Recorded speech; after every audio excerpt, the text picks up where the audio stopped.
Thank you, Catherine. Thank you, Jordan and Catherine, for those wonderful introductions. My name is Andrew D. Basiago. I'm a lawyer admitted at the federal and state levels in the state of Washington, where I've actively practiced for 21 years.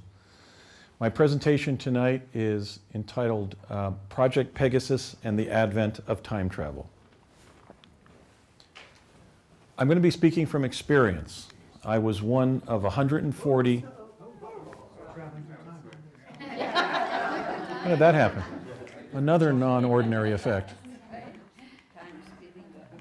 That's odd. Your finger was on it. Oh, okay. I know, it's like deja vu all over again here. Getting it subliminally. There we go. Okay. Boy, that was like all those Montauk chair probes to the future. I'm going to be speaking from experience. I was one of 140 gifted and talented American school children who were brought into DARPA's Project Pegasus in the fall of 1969, which for most of us was our third grade year. Certainly was mine. As one of America's early time space explorers, I was the first American child to teleport via Tesla teleportation. The project I'm going to be describing for you tonight actually happened. It involved the derivation and essentially the testing and training of the human factors involved in the development of specific time travel technologies. This umbrella program under DARPA represented the advent of time travel. So I'm saying something very specific, which is that time travel has existed for 50 years. It emerged in a specific historical context. I'm going to be articulating what that context was, and I'm going to be doing so from the perspective of an historical participant who was a child at the time of the emergence of those events. Much of what the public has been told about the feasibility of time travel, its potential, and even its reduction to practice has been folklore. A lot of it has been scripted to deceive the public and other world governments about what was actually achieved by this particular project. I was a direct and substantial participant in that project. So was my late father, Raymond F. Basiago of the Ralph M. Parsons Company, which was the major aerospace contractor involved. So I'm saying something very specific and very concrete here. This is the true history of U.S. developments in time travel that defined the research and development into time travel, its reduction to practice, in this historical epoch of civilization. By that I mean basically the Anglo-American civilization that we all grew up in, that educated us and so forth. In other words, the modern world, as it were. Because into that intelligence funnel, DARPA was placing ancient experimentation with time travel from the Babylonian, the Sumerian, the Egyptian civilization. It was placing extraterrestrial technology from UFO crash retrievals to ET human liaison projects that were launched before, during, and after World War II. It was putting what it called foreign technology from the Nazi, German, and Soviet Russian experimentation with time travel, and it was placing the ideas and technologies of leading technologists like Nikola Tesla, T. Thompson Brown, and others. So we're talking about an umbrella project that literally assembled all of the necessary information to give the United States government a time-space exploration capability and to reduce time travel to practice, so that by 1970 we crossed the threshold of time travel. And it was in that year, I'm not just generalizing in terms of the decade of the 1970s, it was in 1970 that time travel was achieved. And we'll go over those events today. So I do so from the perspective of a child, because they were bringing kids into the program, and I was lucky enough to be one of the cosmically privileged kids who was included. Okay, today I've named my truth campaign about time travel and about teleportation and all of the promises and dangers that they hold, and their true history and what they had learned by the time, let's say, that Richard Nixon left office in 1974, and what they found out about the future. I'm calling that public advocacy campaign Project Pegasus really for two reasons. One is I want to own it because I was placed in it involuntarily, and subjected to some pretty awe-inspiring and terrifying experiences. The other is I'm still on the project, and I'm the only person still on the project that I know of, unless these activities were carried on secretly, either ever since or at some time after, let's say 1972. And that is because the congressional mandate of DARPA, the Defense Advanced Research Projects Agency, is to prevent military surprise. And so I'm speaking out as a conscientious voice, as a whistleblower, if you will, because I think the United States should lead the world in establishing a system of global public teleportation. And that if we don't do that, if we don't if we don't lead that process and enter into agreements with other countries in how to operate that system of global public teleportation, a rogue country or criminal organization or terrorist group or even a private cartel of some kind could do so, and it could use it to manipulate the rest of the world. So I'm still active in seeing that this gets accomplished, what my dad believed should happen, which was global public teleportation, to prevent military surprise and to protect this country. Why? Because I love it, and I believe that this country, this great American republic, has a specific historical destiny in the world, and that's why I pursued the US presidency in 2016 and will in 2020, 24, and 2028 to win the presidency and implement global public teleportation, or at least be the band major, at least be the catalyst for that to happen, even if I don't win the White House.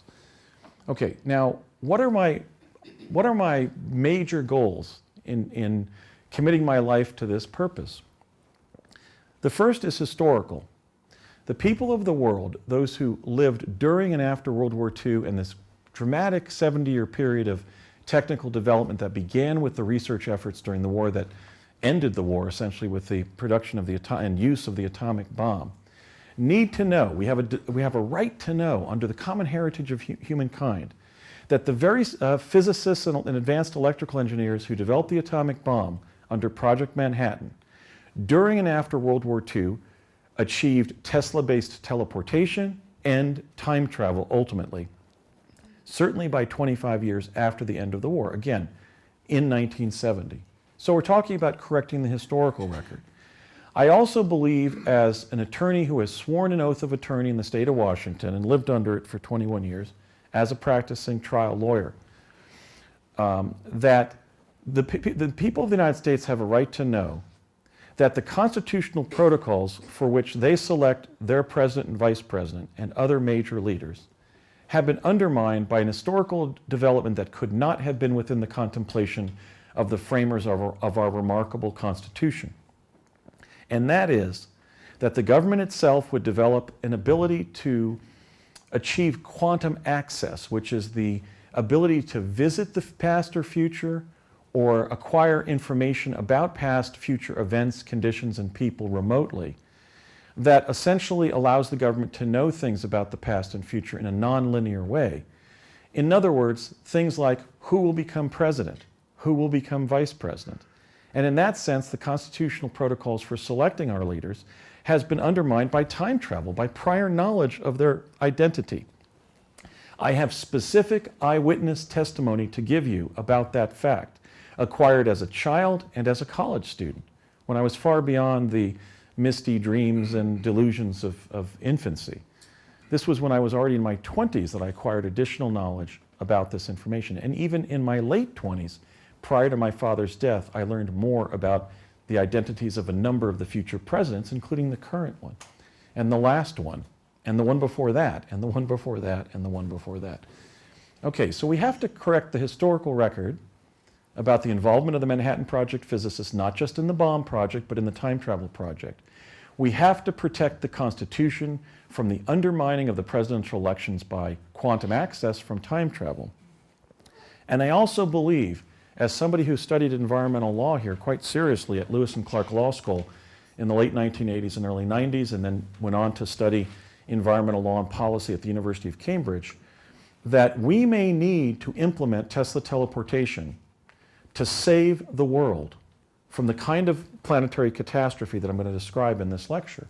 So I'm worried about the future. I'm speaking out because I think we may need this technology to achieve literally a sustainable, dare I say, a survivable human future. So we have past, present, and future goals in mind, but that's as it should be in a time travel presentation.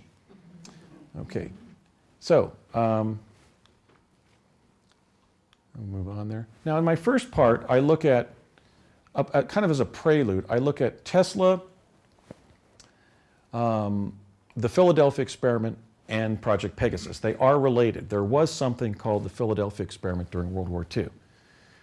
Nikola Tesla was indeed in possession of teleportation, not time travel, but teleportation technology at the time of his death on January 7th, 1943, at his suite at the New Yorker Hotel in Manhattan, New York.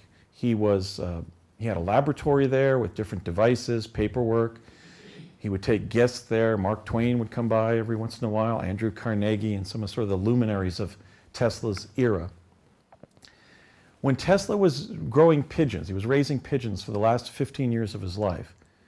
We may recall what had already happened to him earlier in his life. He had been betrayed by Thomas Edison when Edison posted a reward to solve a particular technical problem, and Tesla came over from Serbia, and he actually solved the problem for Edison, and Edison welched on the bet and didn't pay him. I think it was a $50,000 reward that Edison had posted. So Tesla came to our great country as an immigrant scientist and inventor, and was immediately disappointed because he was cheated by his hero, Thomas Alva Edison.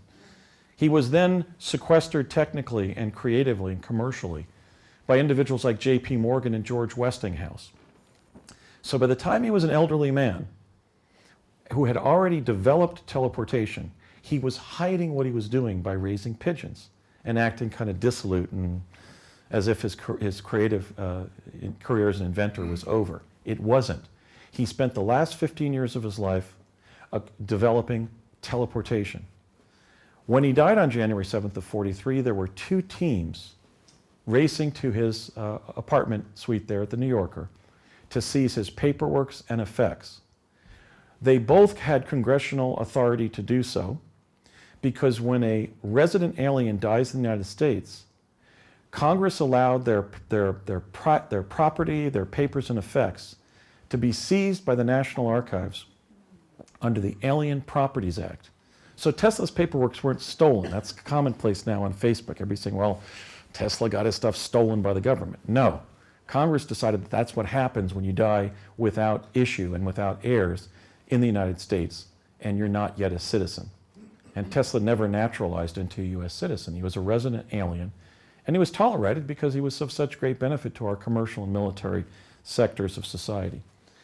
Now, what ultimately came out of his work sort of roughly resembled the folklore of the Philadelphia experiment that's been handed down to us by, for example, the 1984 feature film, The Philadelphia Experiment, television shows like Stargate Atlantis, books that have written about time travel and so forth, but there were key differences, and I'll show you what they were. Okay, so we had something that caused this U.S. naval vessel to be surrounded by electrostatic energy. Everything else, however, was changed. Let's talk about the location. The Philadelphia experiment didn't start in Philadelphia Naval Shipyard. In fact, the original Philadelphia experiment was probably the attempt to use not teleportation, but another time travel technology called chronovision to capture the images of the signing of the U.S. Constitution. Images that I myself saw at a National Security Watch post in Flemington, New Jersey in fall of 1970. The ship involved was not the USS Eldridge. It was a ship called the USS Martha's Vineyard. The ship was not, as I mentioned, in Philadelphia Naval Shipyard. It was in Long Island Sound. They were not attempting to achieve radar invisibility of the Eldridge, as, for example, the feature film described. They were trying to use Tesla teleportation to shift our ships out of the way of Nazi mines after the Nazi Navy began chaining their ordnance to the bottom of the Atlantic Ocean. There was not a numerous array of sailors who were fused into the hull of the ship when the ship went back to anchor not at Norfolk, Virginia, but at Newport News, Virginia. There was one sailor who was falling through time-space so that when the ship was brought back, again, not to Philadelphia Naval Shipyard, but to Long Island Sound, a column supporting the splash cowling around the captain's mast appeared in his chest and obviously immediately killed him. So there was one casualty, but it did involve a form of impalement in the bulwark of the ship. And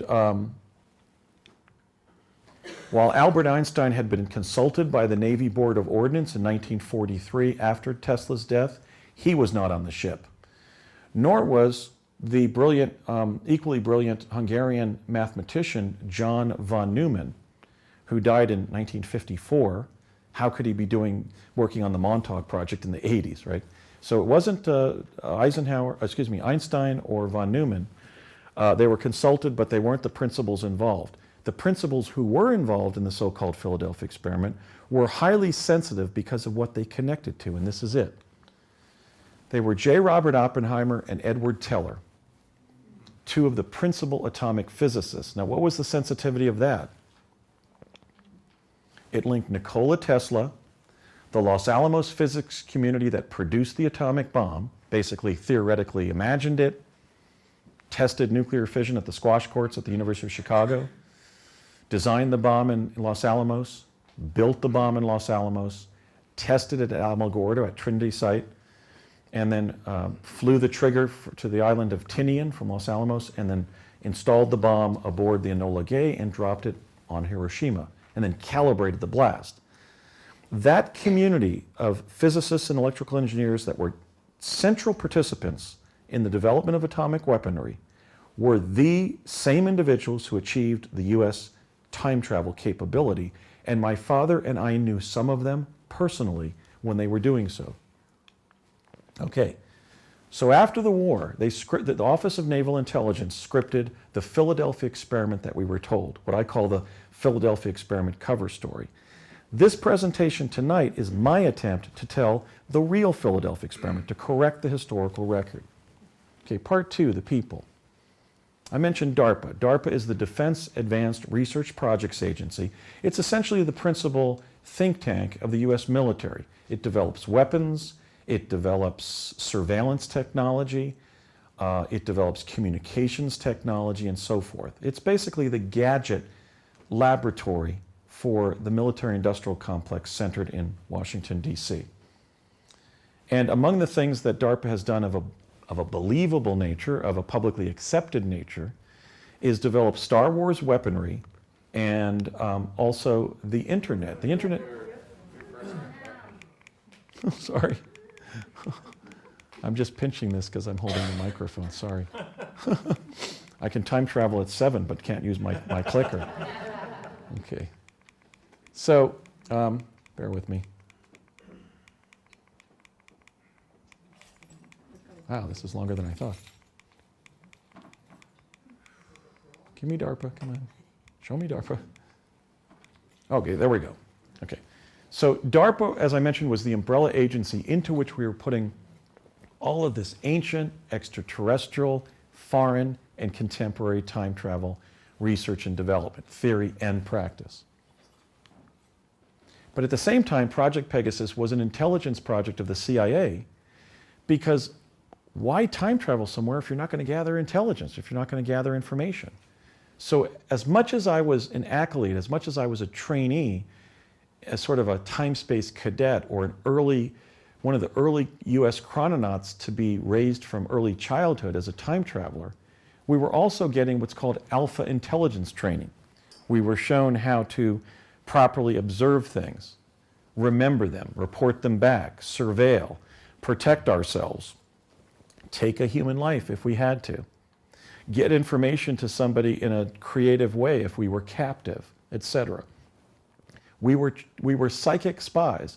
We began as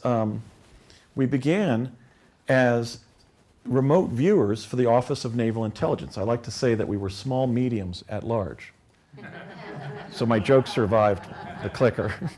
Okay, and we were as much being trained how to advance the activities of the CIA as the time travel activities of DARPA. I mentioned that my father was a key participant. My dad was a 1951 graduate of Lehigh University, which many here I imagine know has the world's leading electrical engineering programs, at least at the baccalaureate level. After graduating from Lehigh, my dad was inducted into the Engineering Honor Society, Eta Kappa Nu. From 1952 to 55, he had been working at Okonite Company in Paramus, New Jersey, and he was approached by an Air Force colonel at Okonite and told to report the next Monday to work on the ramjet engine, where he would ultimately be asked to design the metal alloy by which the ramjet would not melt in contact with friction from molecules of air in our atmosphere or space dust in outer space.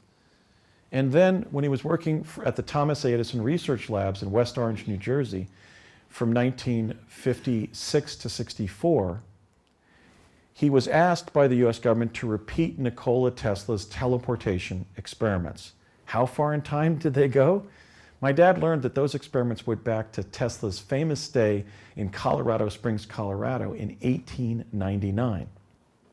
This year, the teleportation cover-up is 119 years old, okay?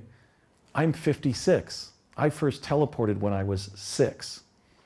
So, you know, take your pick. We've either had a half century or over a century of time travel cover-up of an immediate practical nature. Now, why did that Air Force colonel approach my dad at Okonite in 1952, October of 1952? Because in July of 1952, 9 extraterrestrial craft clocked it traveling at 7,000 miles per hour, thousands and thousands of miles per hour beyond what any of the planes in the world could do, appeared above the skies of the most conspicuous political location on Earth. Not just above the United States, the world's leading democracy, and I would dare say leading country, not only above Washington, D.C., our national capital, but literally right above the Capitol building. It was reported on the front page of the New York Times and the Washington Post. So my dad was sent over to Curtiss-Wright to work on the ramjet, and that brought him into the sort of the classified reaches of the defense technical community. And then from 56 to 64, he was asked to figure this out, Tesla's ability to open up a vortal tunnel in the fabric of time-space.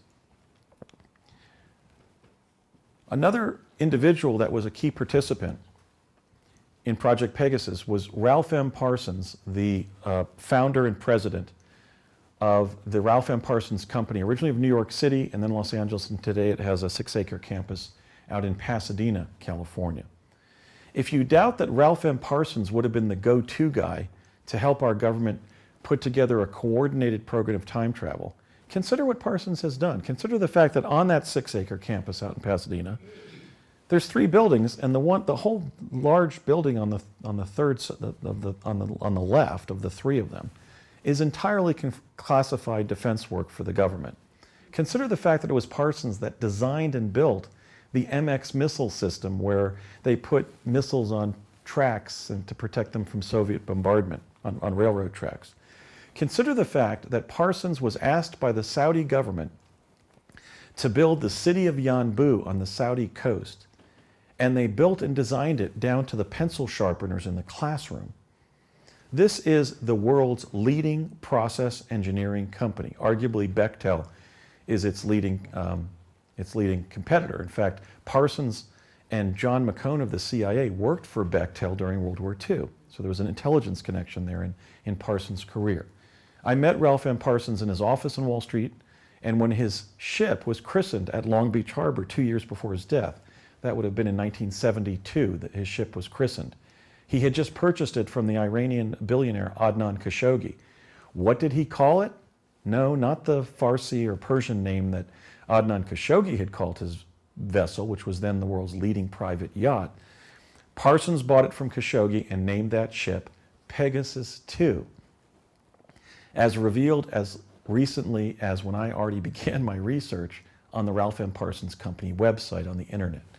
Okay, so Parsons was essentially the daddy warbucks, the corporate tycoon who was the anchor of Project Pegasus. Not John von Neumann, Project Montauk, blah, blah, blah, but Parsons, the world's biggest process engineering company, as you would expect.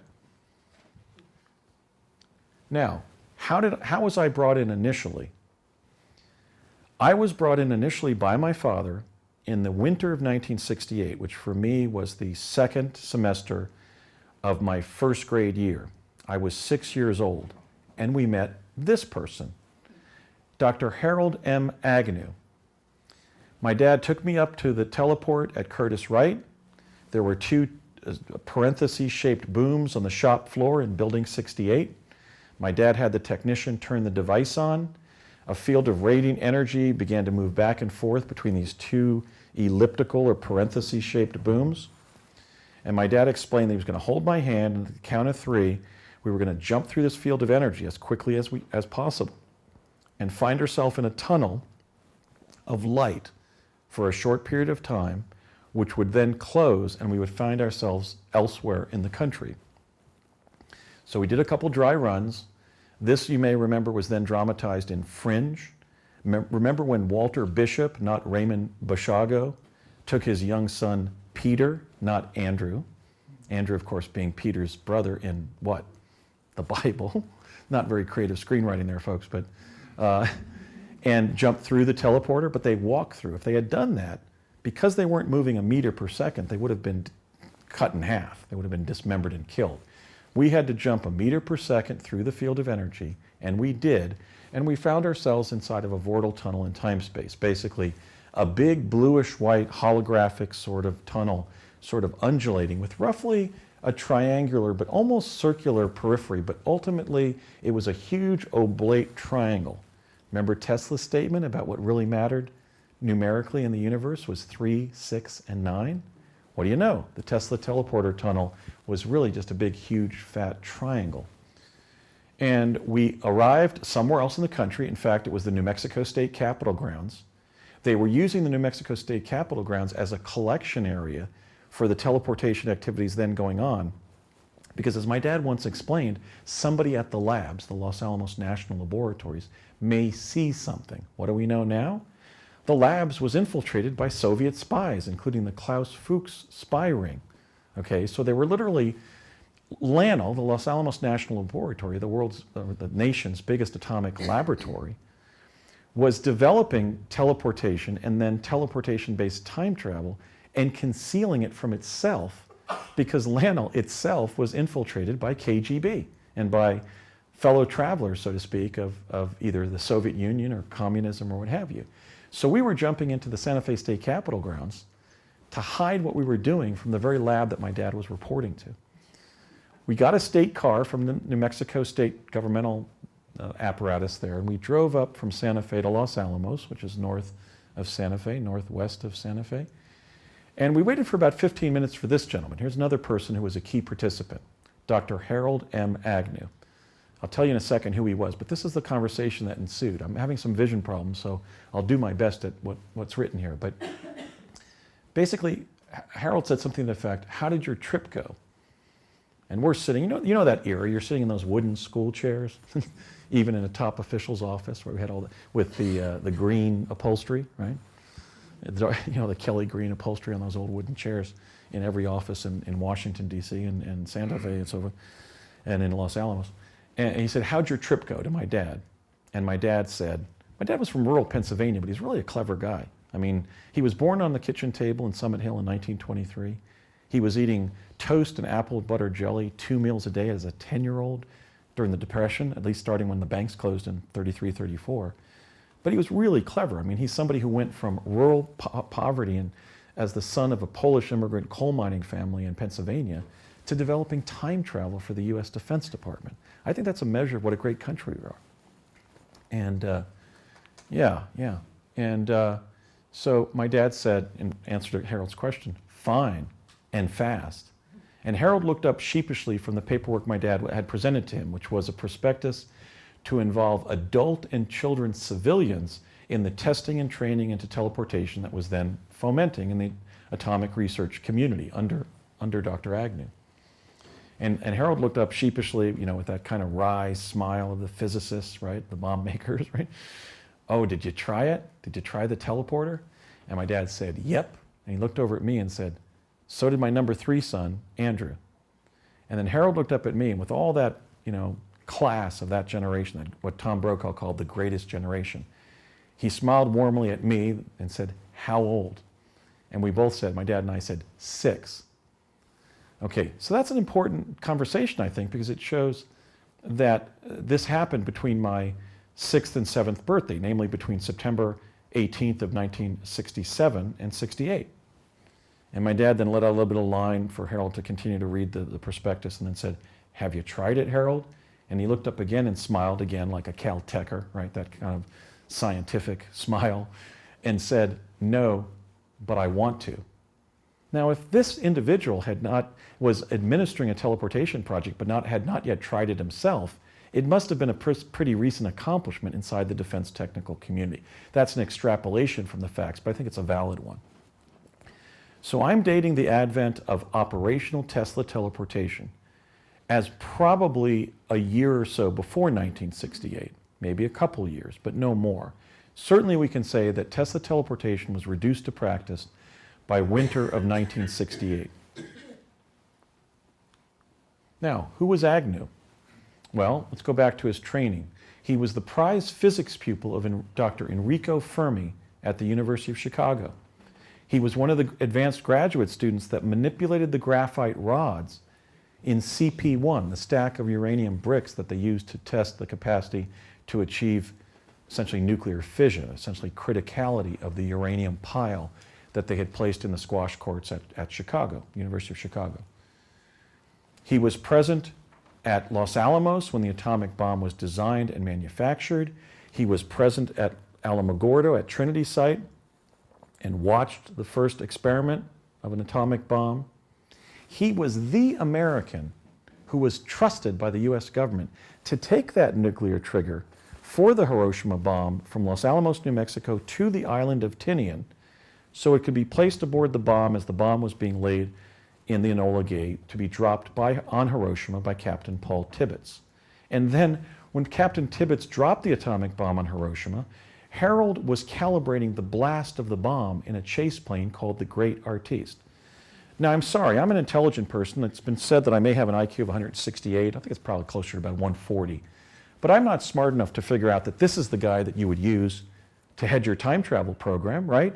The person who during the war took the nuclear trigger to the South Pacific so it could be laid aboard the Enola Gay, aboard Fat Boy, the bomb that was dropped on Hiroshima. Come on. I'd have to stay up 100 lifetimes to think up something so clever. This was the guy. This is the guy that we trusted to take the nuclear trigger from New Mexico, to put it aboard the plane that dropped it on Hiroshima, and he was the federal science administrator of the time travel project. Of course you'd need somebody like that. Time travel? What if it got out? What if it got stolen by a private faction and you had people who were investing, hundreds of millions of dollars on stocks knowing they would go up or down, selling options? I mean, if time travel had existed as a public capacity, as a public potential, imagine all of the money in the economy moving towards Microsoft a day before its initial public offering, right? Okay, so you needed somebody who was utterly trustworthy, had proven his utter trustworthiness, who was smart and good and kind and an all-American. And that's what Harold was. He's a very nice guy. I also encountered individuals like this. Well, if you've got a time travel program, you're going to be developing intelligence about past and future events, and therefore have power in the present as a result. You're going to know not to cite a military base in some area where 1,000 years ago there was subsidence and a big sinkhole formed. You're going to know who's going to be president, so you're going to make sure you always put guards around them wherever they are so they don't get killed. So you can study their future presidency and make sure those people who are going to be president don't drop out of sight before reaching the White House. Very powerful information. Top state secrets. So who were they sharing that information with? Anybody? Were they sharing it with, I don't know, David Frost or, Huntley and Brinkley, okay, of that time? No. They were sharing it with basically the cardinals of our Kremlin. They were sharing it with the deacons of US intelligence. These were the individuals who were reviewing all of the data. Like this man, John Alexander McCone. John McCone had been the Director of Central Intelligence from 1960 to 64 after working with Bechtel and who? Ralph M. Parsons, of Parsons fame, during the war when they took $100,000 and they made a $50 million fortune building Liberty ships for the Navy during World War II. Well, if anybody here is a military historian, the Liberty ships were a very important part of the war effort. His former boss, Bechtel, and he and Parsons helping Bechtel, had helped the war effort achieve such an estimable weapon, the Liberty ship. Well, who are you going to trust your time travel information with? Well, how about somebody who helped you win the war, like John McCone? I mean, in a specific way, in a special way. Obviously, everybody who served did, and everybody on the home front did as well. But McCone had literally helped build one of the principal Navy weapons systems, or ships. Okay, so I met McCone once when I was serving as a child on Project Pegasus, when we had all that downtime in New Mexico. He was sitting in a picnic bench-like table at a very modest restaurant, like a pizza parlor or a Subway sandwich shop or something. And he was trying to explain to my father what the thing in the future called the internet would be. And this was right around the time when DARPA was developing the internet as ARPANET at UCLA. And I have not a photographic memory, but I have a very good eidetic memory. And this is what, doing my memory work, this is what I remember happened. John McCone got a little frustrated at my father. My father was more of a technologist than a big picture guy. And had intelligence experience, but was primarily a problem solver in engineering, not an intelligence analyst or CIA agent per se. But he clearly was in the CIA database because I found it there long after his death. And he said, Ray, what the internet is the reduction to practice of Dr. Vannevar Bush's primary fundamental. Vannevar Bush had predicted a home-based and business-based technology by which you would be able to manage your entire life. Sounds a lot like the personal computer. And he said an individual sits at a station in their home or office and utilizing a VDT like today's television sets and a keyboard like the keyboards emerging in today's contemporary electric typewriters, types messages into that television set by which they can communicate with anybody else in the world who's on the system. And my dad said, I kind of understand it, John, or actually they called him Alec for Alexander McCone, John Alexander McCone. He said, I kind of understand it, Alec, but what about these suffixes? And he said, well, .edu means you're communicating with somebody at a university. .gov means you're communicating with somebody at a government agency, and so forth. And my dad said, what about the .com? And McCone said, that just means you're engaged in a communication with somebody else on the system. My dad gets up from the table and says, but how do we know that, Alec? Right from this point in time, how do we know that it doesn't mean that by then, by 1990, when this technology starts to emerge, that the commies have taken over by then? Well, as it turned out, it wasn't the communists, it was the .commies, right? So I have to emphasize that these men were very intelligent and very creative engineers, but they by no means had omniscience about the future events that they were learning about via quantum access. They had to relate that limited data to just everyday life, and sometimes it was difficult. So they were getting sort of a partial picture of the future, but not a complete one. Because look, if I was to teleport today to 30 years from now in New York City, just by going there, just as when I go there, and if I was to fly there tomorrow, do we learn everything about a particular location in time space just by going there? I mean, do we learn the history of New York? Do I even find out everything that's happening in New York City that day I go there? What do I find? If I was to time travel to New York, let's say 20 years from now, I would learn what was right in front of my face, or what anybody told me, or what anything I could derive from anything I picked up, right? So again, time travel doesn't afford omniscience. It just affords quantum access in the similar ways we derive information when we're not time traveling. So it's not as powerful a tool as people would believe in that sense. So, John McCone rolled his eyes, and I await the day when I find out his actual connection to the Kennedy assassination. Kind of a starchy guy, but okay. I mentioned Tesla, Colorado Springs, 1899. The fact that he had achieved teleportation. When my dad was asked to repeat Nikola Tesla's experiments while at the Edison labs there in the late 50s and early 60s, he said he was magnetizing metal coils or cylinders and dropping things through them, a penny, a billiards chalk, and they were coming out the other end either too quickly, too slowly, or not at all. Well, after I appeared on Coast to Coast AM the first time on November 11th of 2009, I received a call from a man who then was growing up in Montclair, New Jersey, and said, you know, I kind of think I found one of those pennies that your dad put through that Tesla teleporting device. And I said, why? He said, because growing up in 1956, which you said was the very year that your dad started the Edison labs, I found a shiny brand new 1958 penny in front of my house in Montclair, New Jersey. And I said, well, there's no point in sending it to me, right? Because it means nothing now, right? Because we've already gone beyond 1958, so it's just another regular penny. But this individual insisted that he had found an out-of-time penny in his right in front of his house in Montclair. So Tesla was the guy. There were 3 people on Project Pegasus who said to me personally and later to others that Project Pegasus, the US time travel program, owed its greatest debt of gratitude to Nikola Tesla. They were my late father, Jack Pruitt, who was one of the team leaders on Pegasus, who became, according to Nichols and Moon, the research director of Project Montauk, which came later and was a spin-off of Pegasus that focused on just one device, the Montauk chair.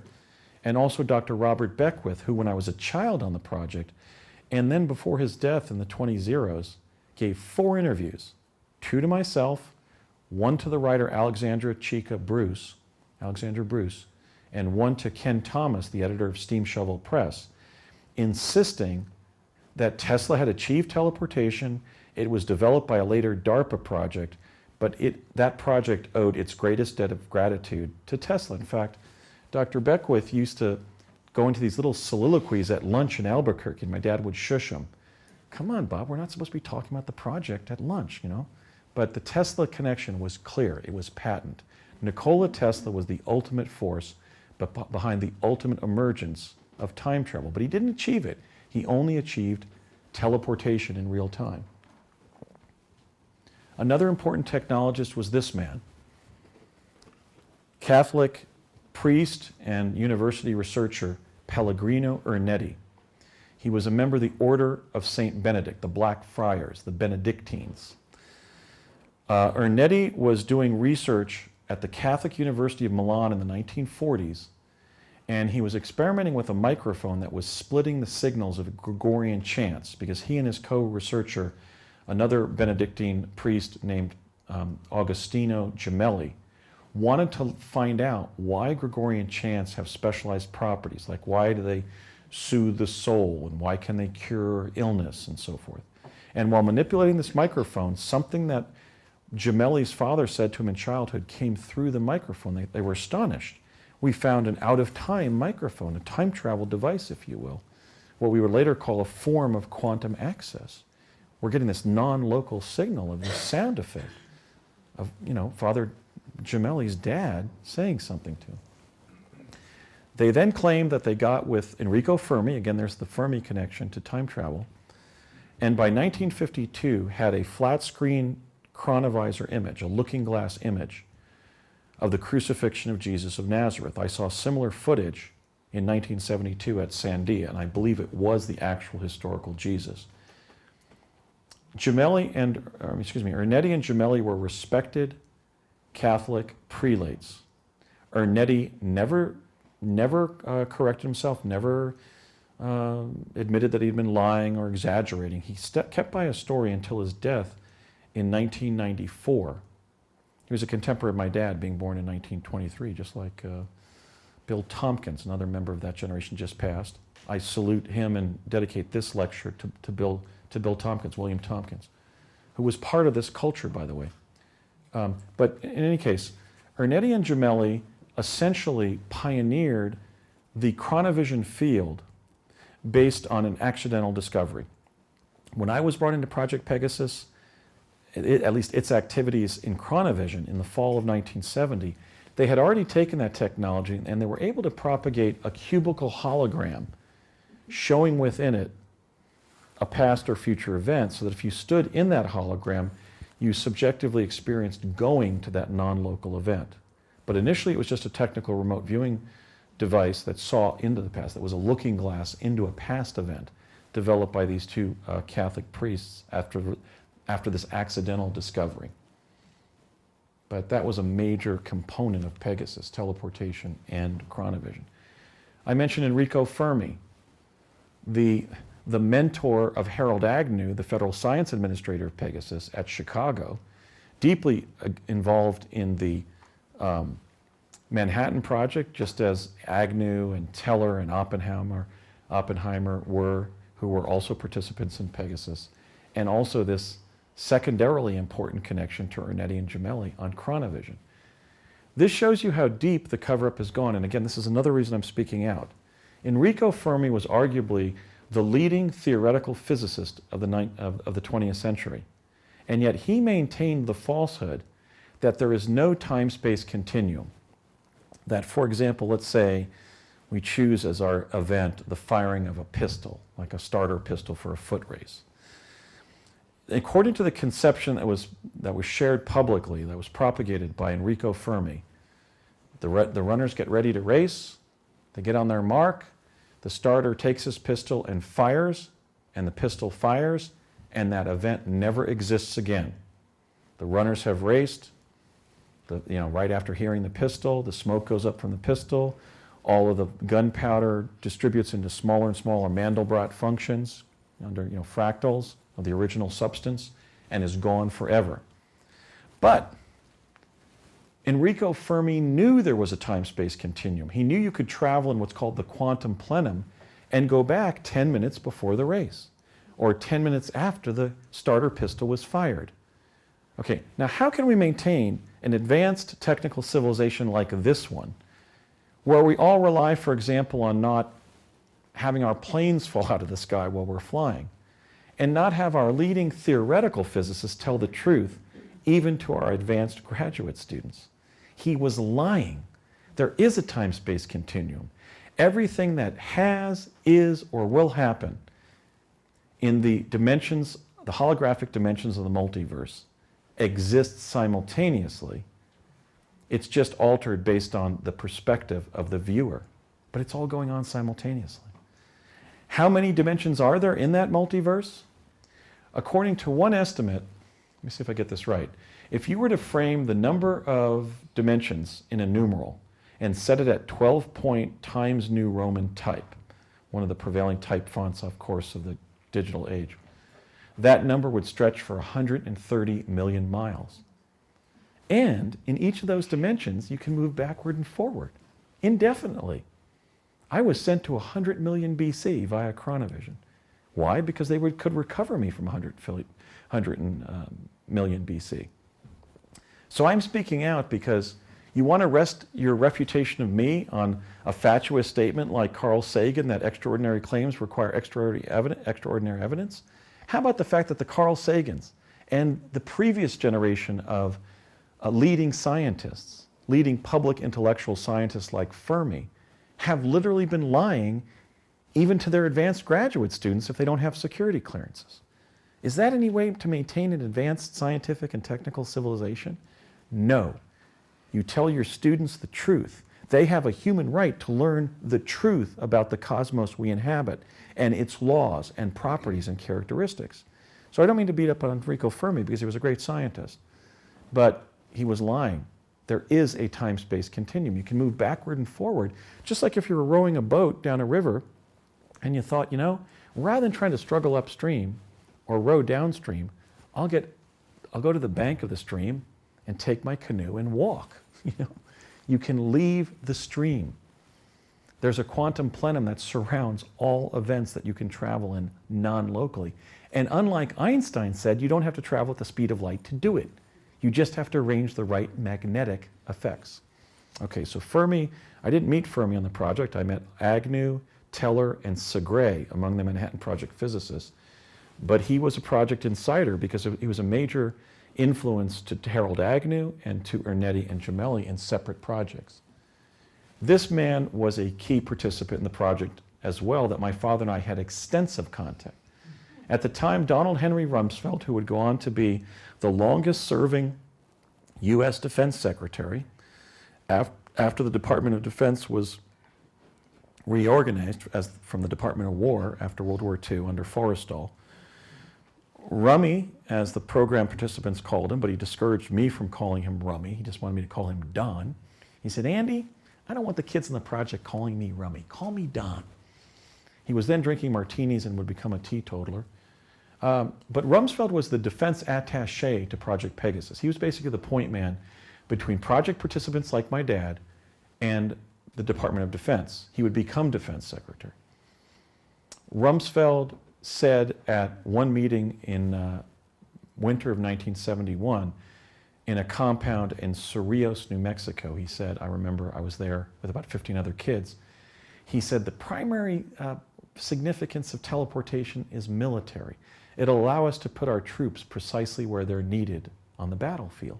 Well, that's another reason I'm speaking out, is the Rumsfeld doctrine on time travel and teleportation. I don't think our time travel capability should be sequestered within the Pentagon. The only significance of teleportation, or the major significance even, is military.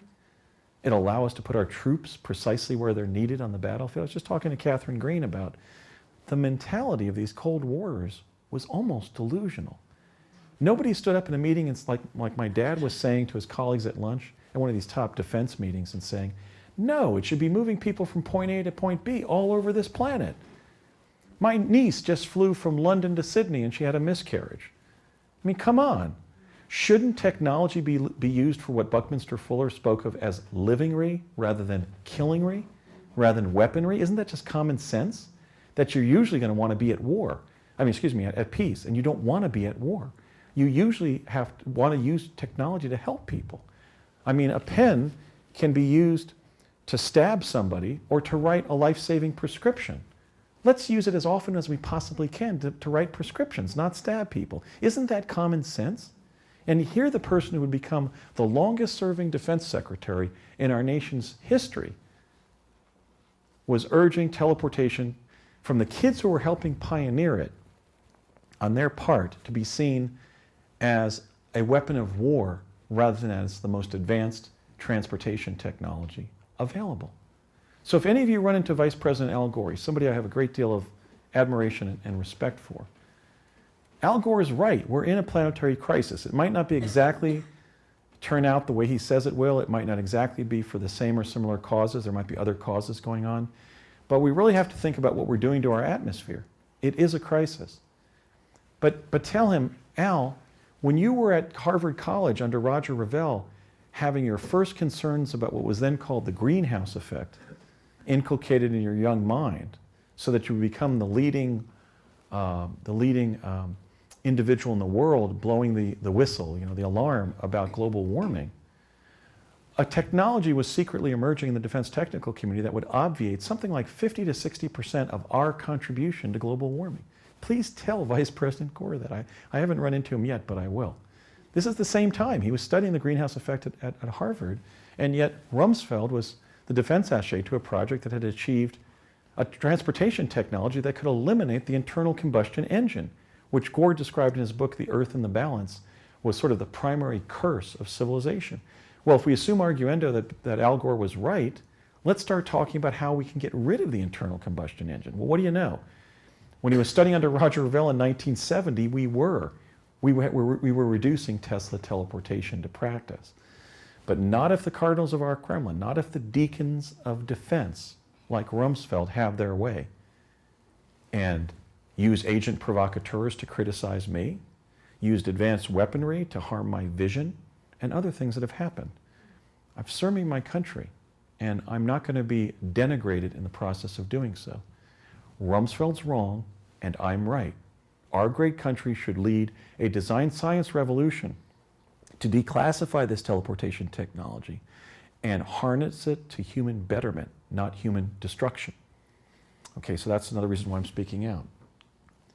Another relatively young participant was Bill Richardson, who would go on to serve as the congressman from the 3rd District of New Mexico, where Los Alamos and Sandia are based, Commerce Secretary and UN representative under Bill Clinton, and then governor of New Mexico. He was counting the teleportees when we were being trained to teleport to New Mexico in the summer of 1970. He would take us into a room, ask us our name first and last, maybe ask me to pronounce and spell my last name because it's a rare surname. And then one time I said to him, "What's your name?" And he looked up from his pad and pencil and said, "Bill." And I said, "Bill what?" Because he just asked me what my last name was.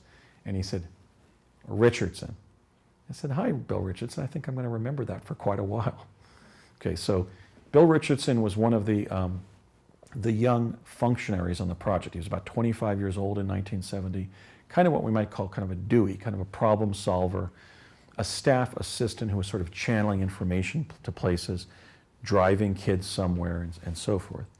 He is and has been the only U.S. government official that not only communicated with me about my involvement in Project Pegasus, but met with me. He met with me at the old car show, a vintage car show, in Chama, New Mexico in June of 2003. And for that, I thank Bill Richardson for having the decency to connect with somebody who had served on the project. But he told me he couldn't help me because it wasn't politically feasible for him to come out and give a press conference that we achieved time travel in 1970. But he still met with me and said that he supported my investigation. If he was in my position, he would do the same, and he would try to protect me while I was in New Mexico. And he would do everything he could to help me when I was doing my investigations in New Mexico, and he did. So I do want to salute Bill Richardson for having that measure of decency to a project veteran who was going back to figure out what had happened to him in childhood. One of the scientists, the one who sent me to Gettysburg in spring of 1972, was Dr. Sterling Colgate. He was the dean, basically the president and dean of physics at the New Mexico Institute of Science and Technology. Now, if I was making this up, how could I say we worked with a man named Sterling Colgate? He was a scion to the Colgate-Palmolive fortune who was delivering the money to pay for the project. He was the president of New Mexico Tech. He was the dean of physics there. And he sent me to Gettysburg via technology called plasma confinement. How could I then, being somebody who had grown up in New Jersey and California, had been practicing law for years in Washington State, how could I travel to Socorro, New Mexico, and go into the research library of New Mexico Tech and ask for the Sterling Colgate clip file, and be given his clip file, and in the first clipping find February 5th, 1972, Dr. Sterling Colgate will give a public lecture on Tuesday about his advances in plasma confinement.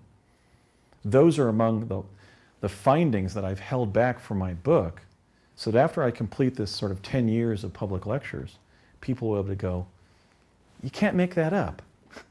You can't say that you time traveled under a Sterling Colgate via plasma confinement and then ferret out some obscure newspaper clipping about his advances in plasma confinement. You don't have enough time to make such connection. But that's what happened. So Stir, as we used to call him, was a very taciturn man. Again, a decent American, but he wouldn't meet with me even when I got to his kitchen table on my first fact-finding trip in 2003. Or no, excuse me, my third in 2008. His wife said, "Young man, you're very articulate. I can see where you may have been on one of these special access programs as a child, but my husband will not come home to his kitchen here if this is about classified material." I'm sitting at his kitchen table. "He will not come home this afternoon if you continue to ask to see him." Okay, she didn't say, "Look, you didn't time travel." She said, "Stir's not going to talk to you." But he certainly was quite relaxed about sending me to Gettysburg when I was 10, when Lincoln was there, the day Lincoln was there. Okay, so Stir was a major participant, as was Ed Dames. Ed Dames worked with me in the Montauk chair in summer of '73, in the auxiliary gym beneath the laboratory beneath the auxiliary gym, which is the girls' gym at with lower basketball courts at Los Alamos Public High School. So, despite what he said on Coast when I was on 11-10-11 with Laura Eisenhower, Major Ed Dames was one of the young sort of postdocs who were doing things like running us through the Montauk chair experience. I met Ivan Browning, the Director of Science and Technology for CIA, one afternoon at lunch in Albuquerque. Again, in that infinity of traces, that's our memories. I remember that my dad said to Ivan, "Oh, it's Ivan with a B. I thought it was Ivan." And he said, "No, it's Ivan, I-B-E-N. My mother was Norwegian." So sometimes you remember that you pull these things out 30, 35, 40 years later because of some obscure moment like that. So who are you going to let in on your time travel program? Well, obviously the Director of Science and Technology for CIA, right? Not some kooky people doing Montauk chair stuff somewhere. Okay. And this man was the only U.S. official who thanked us for our participation. In the spring of 1972, at a field trip at which about 15 of the kids attended, Dr. William Shockley thanked us for being part of the project that proved that time travel was possible. He asked us who he was, and we learned that he shared the Nobel Prize for Physics in 1957 with William Brattain and John Bardeen of Bell Labs for a specific component in physics being developed. Can anybody tell me what it was? Transistor. The transistor, right. So here's a man who was quizzing us. Do you know who I am? You know, I won the Nobel Prize. Do you know what it was for? Do you know when it was? And it turned out it was 57 for the transistor with Bardeen and Brattain. And he said, "Kids, let me kind of contextualize this program for you. What I and a few others in the government determined, that in the space program, if we develop the ability to go to a certain location in the universe, we're there at that time. But if we were going to go to everything that had ever happened at that place, we would have to achieve time travel. And if we did achieve that, we would be able to go anywhere in the universe at any time and understand the whole universe. So we developed this program." And he thanked us for our participation. So Shockley at that time was the chief technical consultant for the U.S. Army. He had gone out with the Fairchild 8 out to California to found Fairchild Semiconductor, which laid the foundation for the personal computer revolution that would be using ARPANET at UCLA. And then he had come back and he was at his old employer, Bell Labs, and was then in 1972 chief technical consultant for the Army. So he was another person who, like Ivan Browning, had sort of military intelligence ambit regarding knowledge of these technologies and the discoveries they were making. Now, part 3. The technologies themselves. There were 8. Remote viewing. One of the things they asked us to do is allow our minds to go to the Hanoi Hilton, the POW compound in Vietnam, and see whether Lieutenant Commander John McCain, whose father was the commander of the Pacific Fleet, was in that prison, and if so, where was he in the building? So we were doing conventional remote viewing for the Office of Naval Intelligence as recently, or excuse me, as soon or as early as fall of 1969, 3 years before remote viewing was supposedly initiated by Ingo Swann and others at Stanford Research Institute in 1972. This was the actual emergence of remote viewing. They were spinning us with our heads at the center, not like Vitruvius Man with his head on towards the outside, but with our heads towards the center of a turnstile as we looked up at a sort of a Twilight Zone type image on the ceiling. We were then spun at 33 1/3 rotations per minute clockwise. We would black out, and then we would we'd wake up and waft out of our bodies and start moving through the kinds of environments you access when you're dreaming. One time I got to kind of a black bridge, a black technical bridge. And when I was debriefed, the woman, I've since recovered her name, it was Stephanie Bindis, RN. She was a local junior high school health teacher who had been a U.S. Army nurse during Korea and World War II, as many of the docents in the program were. And she said, "Okay, Andrew, what did you see this time?" I said, "Well, I was traveling out of body once I woke up, and there was like this big black dam, like you'd have near a reservoir, or that a railroad track would go over a body of water." And she said, "Well, what happened next?" I said, "I couldn't get past it. I almost felt like I was a bee buzzing against a screen in a screen door, frustrated that I couldn't get into the house." And this is a direct quote from Stephanie Bindis. She said, Yes, others are reporting that. We think it's the infrastructure of the device propagating the hologram that we find ourselves in as human beings. We're calling it the Matrix. Now, are science fiction movies causing delusional people to make up stuff? Well, to some extent, but not me. Or is stuff emerging in the defense technical community and other alphabet agency secret activities and gradually being seeped in, being decanted in to feature films and the best TV shows in the country? Obviously, that if 30 years before the Matrix movie of the Wachowski brothers could have been, that term, the Matrix, could have been used to explain the fact that we live in a matrix-driven hologram, that these terms actually emerge in the government and are then salted into the movies to then confuse people about what the government's doing. Okay, so that's what she said. We're calling it the Matrix. Okay, the Montauk Chair. It exists. Project Montauk existed. I'm glad that I took that position politically and epistemologically, because then they spoke up for me when I was on Jesse Ventura's show. They all said, yep, no, talk to Andy. He's been right about Montauk, he's right about Pegasus. Keep on moving, find Andy, right? Okay.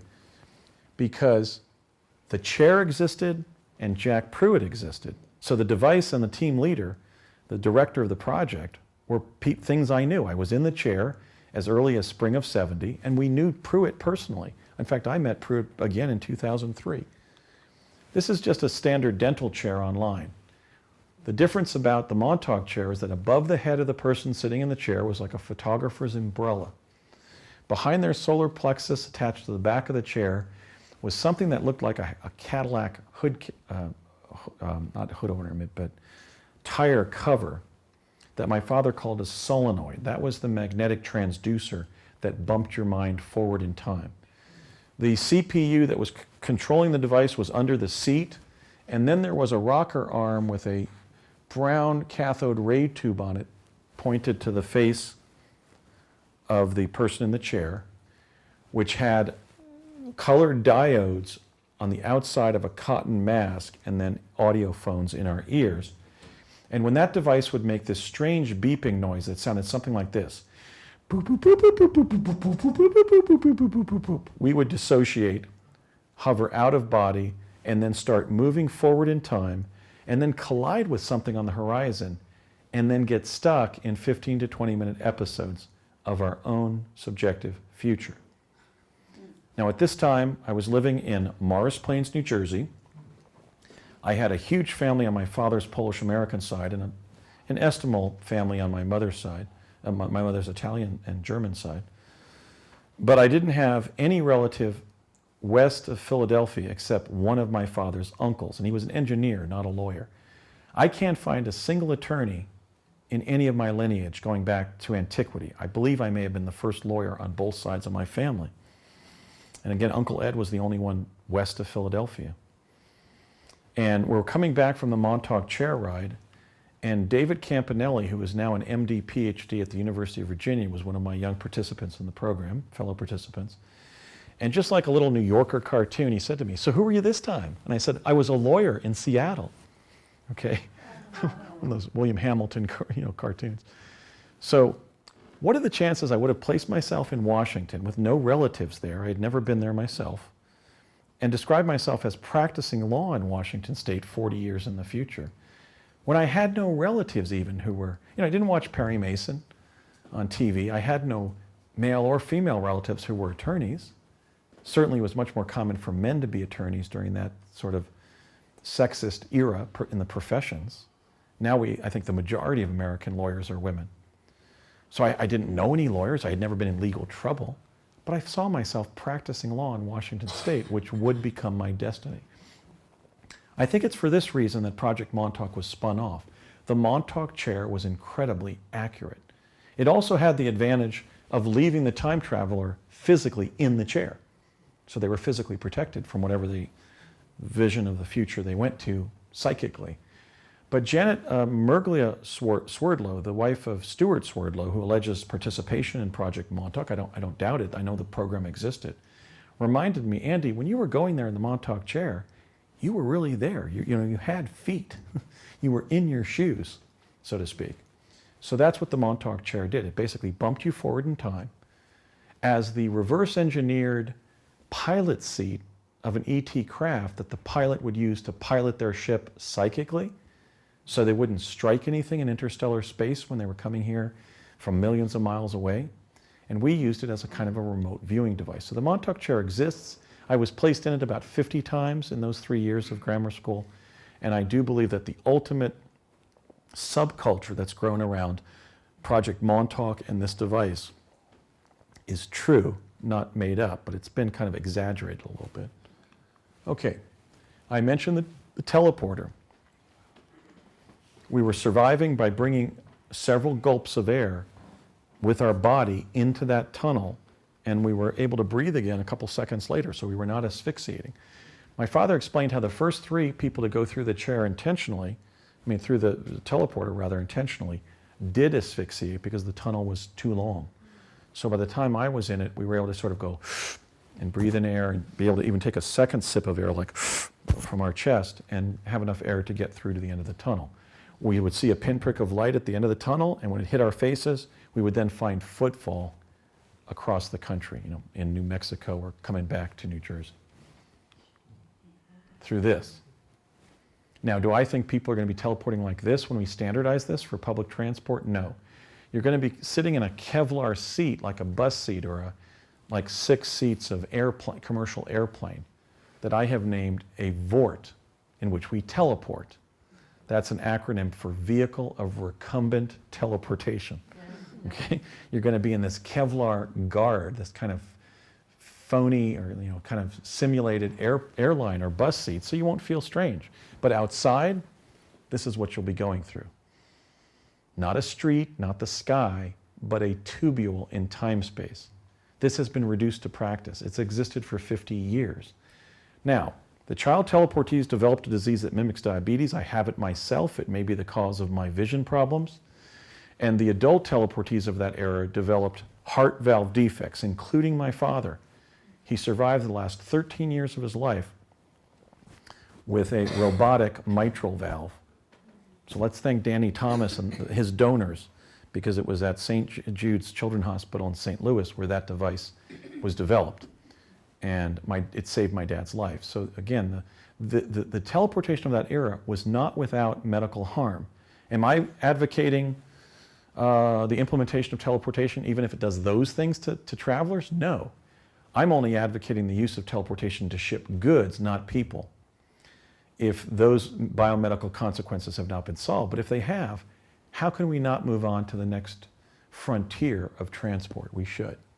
It'll be cheaper, faster, safer, less environmentally destructive, more convenient, and in every aspect of transportation, worth it. Faster, non-polluting, able to be harnessed to free energy technologies, safer to individuals in general, specifically to pregnant women. We take these things for granted. One of the statistics that most amazes me, and I brought up in my recent interview here locally on radio, the Vietnam War cost 50,000 American casualties and 300,000 injuries, 50,000 deaths and 300,000 injuries.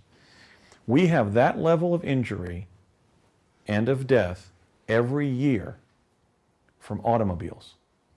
And yet we're not tearing down the country to protest the use of the automobile in the way that justifiably we did about the controversy over the Vietnam War. But if we were just using carnage to humans as one of the most important values, we should be 1,300% more willing to protest the use of automobiles than our involvement in Vietnam. Every year, it's killing and injuring the number of Americans who were killed and injured over 13 years in Vietnam. We don't really think in those terms enough. We don't think rationally. How many people here have known somebody seriously injured in a car accident? Virtually everybody. Do we ever talk about that fact? Right? Dysfunctional families don't talk about important life-advantaging things. Right? Similarly, dysfunctional countries don't. I'm running for president to make this great country functional. We have to confront what our real problems are. And one of them is our continued reliance on Henry Ford's automobile. It's causing death, injury, congestion, pollution, cancer, mutilation of the human body, the killing of children and pets and wild animals. What do we call the wild animals who are killed by our outmoded mode of transportation? We blithely call them roadkill. What if that standard of life preservation was applied to our progeny? You think about it. Some poor raccoon or dogs or, some bird's progeny are being called roadkill. We have to wake up. We have to become a more conscious civilization. And we can do it by saying, wait a minute, we can't be tolerating a Vietnam every year. Why do we accept that? We try to make our cars all sexy and shiny and expensive and a status symbol when they're not working. We've had this technology for 50 years. Let's use it. We're a generous country. We're a selfless country. We are an innovative, ingenious country. And I believe it's our duty to use the best available technology if it's safe. So let's do it. Okay, the chronovisor. The first chronovisor image that I saw was the signing of the U.S. Constitution at this National Security Watch Post in Flemington, New Jersey. But in the real image, we were seeing the image from the window side of the hall. Benjamin Franklin was over on that side of the room on a big divan. He was about twice as big as anybody else in the room, including George Washington. And when I suggested to the technician, oh, that's a closed-circuit TV performance of the signing of, I first thought the Declaration, then I think he corrected us and showed that not John Hancock, but George Washington was on the dais. And I said, oh, of the signing of the Constitution on September 17, 1787. As we were leaving, he spun in his chair, the technician, and said, boys, that's not a closed-circuit performance from Philadelphia or wherever of the signing of the Constitution. That is the signing of the U.S. Constitution. Okay, I think this was the original Philadelphia experiment. Now, when they standardized the chronovisors to cubicle holograms, they initially put the one we were visiting in the General Manufacturing Company facility in Convent Station, New Jersey, the map-making facility of Standard Oil of New Jersey from the year 1923. They put us on the stage, they turned on the hologram, and I quickly found myself overwhelmed. I was walking around a grassy swale. I thought there was a football or rugby game. I saw a very pretty woman in a fancy dress with an old man standing behind her and a young boy standing in front of her, as if, let's say, her son and her father. And I thought, oh, this is just some sporting event. I went around the grassy swale, and I saw Union forces retreating from Confederate forces during a Civil War battle. And there was a Union soldier, kind of a Joshua Lawrence Chamberlain type from Gettysburg, with a big lamb chop mustache, waving his sword at me, going, boy, get off this battlefield, son. You're going to get killed. Go. Now, people have said, well, you were in your street clothes from the 1970s. So what? I was in a pair of blue jeans, a check shirt, and a pair of black shoes. That's not exactly out of place in a Civil War context, right? Blue jeans. And so I was going to run off the stage, but then the Union forces retreated past me, and I had Confederate forces with fixed bayonets jumping over the berm as I was hiding beneath it, yelling the rebel yell, which was, woo, woo, woo, woo. And it was basically pretty terrifying, because I thought at any time one of them could spin, see a boy in blue, and assume that maybe I was a Union bugle boy or drummer or something, and stab me to death. Had that happened, I would not have been injured, because this was three-dimensional chronovision, where we were just there, as Jack Pruitt described it, as a spectral presence in their environment, like ghosts are in ours, like ghosts of past events. So initially, three-dimensional chronovision. Then they tried to show us how far back in time they could use chronovision, and Jack Pruitt's gotten us in a circle there. When they moved the chronovisor to the Performing Arts Center in Morristown, New Jersey, when it was just starting to undergo historical renovation into the Performing Arts Center. And he said, we're going to send you way back in time to modern Arizona, around Sedona. It's going to be hot, the Earth's going to be red, and you might get a chance to see some dinosaurs. So they put us on the stage, they turned on the device. We had had Pavlovian conditioning not to look up at the lamp in the ceiling, because if we did, we would have gone blind, just like a little girl who did. She lost her vision. I'm now wondering whether my vision problems are a 50-year side effect of all that light bouncing around the room that was creating the holograms. Very powerful light. So I walked for about 10 minutes, it looked like Sedona, and I looked over to my right after about 10 minutes, and there were two dinosaurs like this chomping on blades of grass that were about 20 feet tall. We then watched as everything around us melted like a pastel chalk painting on a Parisian sidewalk. Everything just began melting, and we saw the other kids in the group begin popping into view, first as black body emanations, and then fully bodily. So they were sending us there bodily, but not in a way where we could be harmed. Later, if we were in for more than 15 minutes under fourth dimensional chronovision, we were stuck there after 15 minutes. And they had to insert a portal, this soccer goal-like contraption, to suck us back into the present. So chronovision became not just a remote viewing machine, but by 1971, a time machine. This has not been focused on in the looking glass literature. For example, Project Camelot's interviews with Dan Burrish. They've talked about the looking glasses, but not the fact that the actual devices called chronovisors became time machines. Okay, the advanced chronovisor was used in November 5th of 1971 to send us above the U.S. Supreme Court building in the mall in Washington, D.C., to see what condition it was in.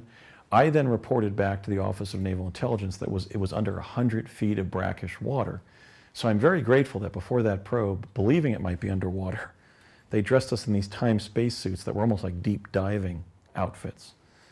It was that encounter with Art Bell that some of you may have heard during the August 14th, 2015 interview, in which Art Bell admitted, Andy, I believe you. You've described everything about my work and career in life that you could just glean from that chance encounter we had at ITT Defense Communications in Nutley, New Jersey in mid-October of 1971, when you said you were getting your acclimation trip out to where that advanced chronovisor probe would be undertaken in early November, a few weeks later. It was this event, my appearance on the Art Bell Show in 2015, that caused Dr. Michael Salla to just drop his objections to me, apologize to me, and even agree to investigate my claims with a view to proving them, which Michael is now investigating. So even heightened adversaries can become allies if they stick not to the politics of personality or egotism or any of these base motives of human beings, but the truth. And as we bring that book forward, Michael and I are going to stand tall and talk about the fact that, look, we didn't believe each other. Now we do, and he's going to show the evidence that he finds to prove my claims. So, great. And then let's see, this one was the Stargate.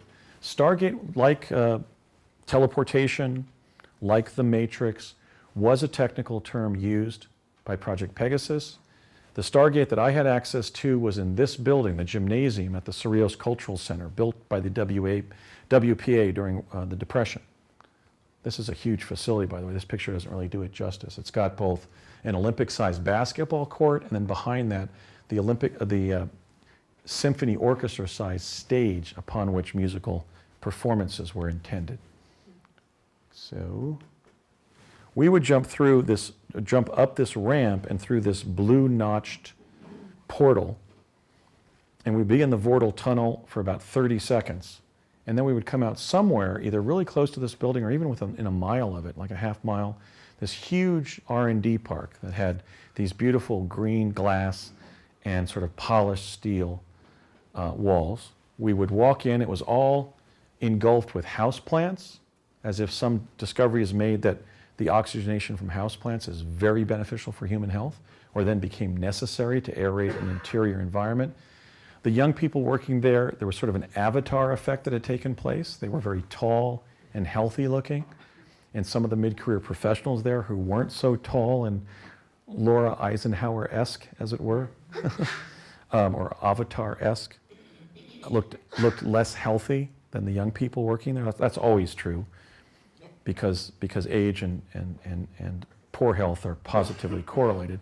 But there was a marked difference in the height and the appearance of some of the young people, as if advances in neonatal or prenatal and neonatal care and nutrition and genetics had made the next generation appreciably taller, thinner, and healthier.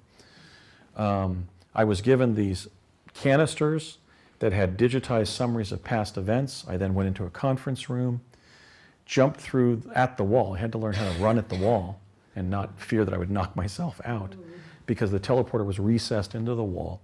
And we would then start popping into view in the Lobo Overlook site, which is 3 miles due west of the Continental Divide sign, up Highway 160 in southwest Colorado. So we were bringing a history of the future back to the U.S. Defense Department utilizing a Stargate device. A Stargate is simply a teleporter that sends somebody for a long distance in time.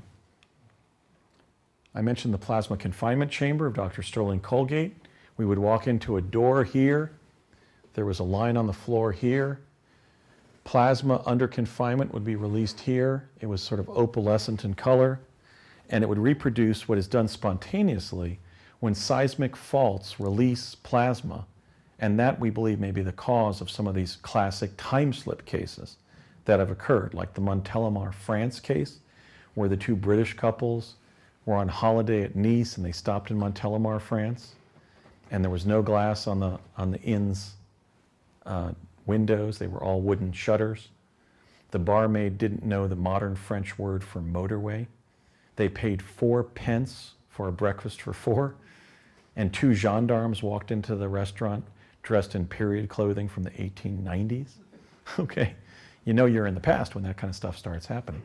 Well, anyway, the plasma confinement chamber was basically almost a miraculous way that Dr. Colgate found to temporarily embed somebody in a past event based on this sort of time slip, this quantum field effect where the radioactive plasma sort of embeds you in the past. Where did he send me? To Gettysburg, Pennsylvania, on the day that Abraham Lincoln gave the Gettysburg Address. Here I am, Basiago. I don't know if I'm going to be president, but here's time traveler Basiago. And Abraham Lincoln had just arrived on the stage over from the right side of the dais. On horseback, he came down a small parade down Baltimore Avenue from the Wills Hotel with David Wills and others. My father had said back at the lab in East Hanover in 1972 that Lincoln arrives here, and I thought my dad meant from here. In fact, he was coming down here in the back of the cemetery, and I must have missed him. This is actually the front of the cemetery. Lincoln was dedicating the area north of the civilian cemetery, the Evergreen Cemetery, for the federal fatalities during the war. And so he was consecrating this whole broad area here north of the Evergreen Cemetery. He got off of his horse over here. This is not him, by the way, but he was here. And I missed him because I had gotten too much attention up here.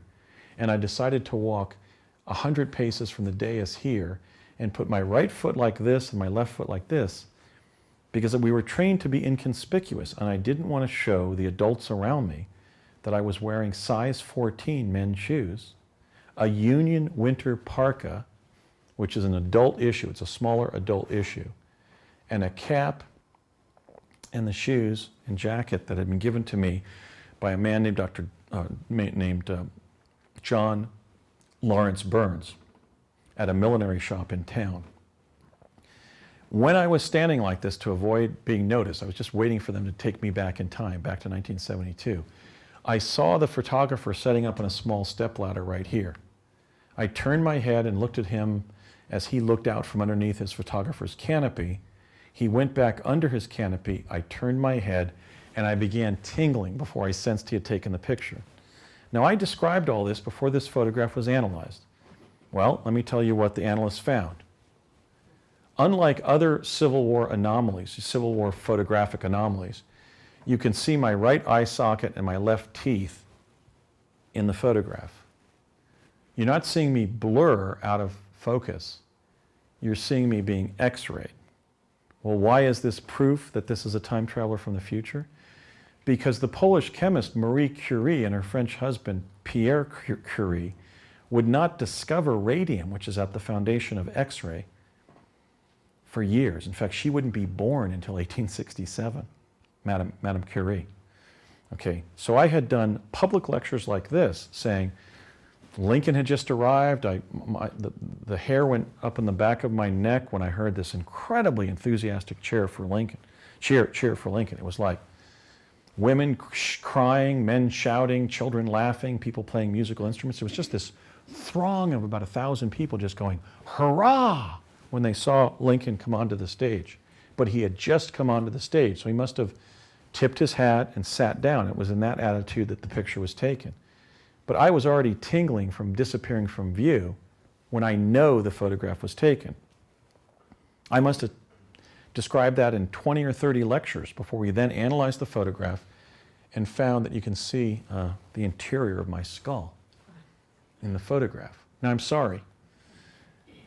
I like to say to people, if you don't believe me, you have the sovereign right not to make up your own understanding of the reality and be absolutely wrong. You know, I've got the data. It's right here. It's right here. It's been here all along. This is the first known photograph of a time traveler from the future. I was that time traveler. I would go on to be informed by the CIA that I'm a future president. Don't know if I'll make it. I'm going to try. So this is a very strange photograph. First, until 2007, the only known photograph of Lincoln at Gettysburg the day he gave the address there. The first known photograph of a time traveler from the future. The first time traveler from the future photographed and then confirmed as being that figure in a photograph by a CIA analyst who, my dear old dad, when I took this photograph to him, I said, look, Dad, when you all sent me to Gettysburg, they got a photograph of me. And he looked at it and he said, yep, just don't talk about it. Later, when I was 15, and I said, why didn't you all send me to Dealey Plaza to see who shot President Kennedy? Then as now, I'm a tremendous admirer of President Kennedy. And I think his death was, at that age especially, was terrible. And he said, because you would have been seen. There were so many still and motion picture cameras in Dealey Plaza that it would be a threat to operational security. So we decided not to send you. In fact, the picture at Gettysburg wasn't supposed to happen. We goofed. They got you. They got you time traveling. Here's some other strange details. My fellow Mars jumper, I'll talk about my Mars experiences tomorrow, William Brett Stillings, is the great nephew of the photo analyst at the Library of Congress, Josephine Cobb, who in 1951 took a magnifying glass and found 2 pixels of President Lincoln's head when he was sitting down back on the dais. Some people say they can see this strange, tall, gray ET-like figure right next to me, like looking at, oh, am I having the opportunity to watch Andy time traveling to Gettysburg during the advent of time-space exploration on Earth? There's something standing next to me, or it's a very strange kind of truly, optical illusion from the crowd behind it. I don't know what it is.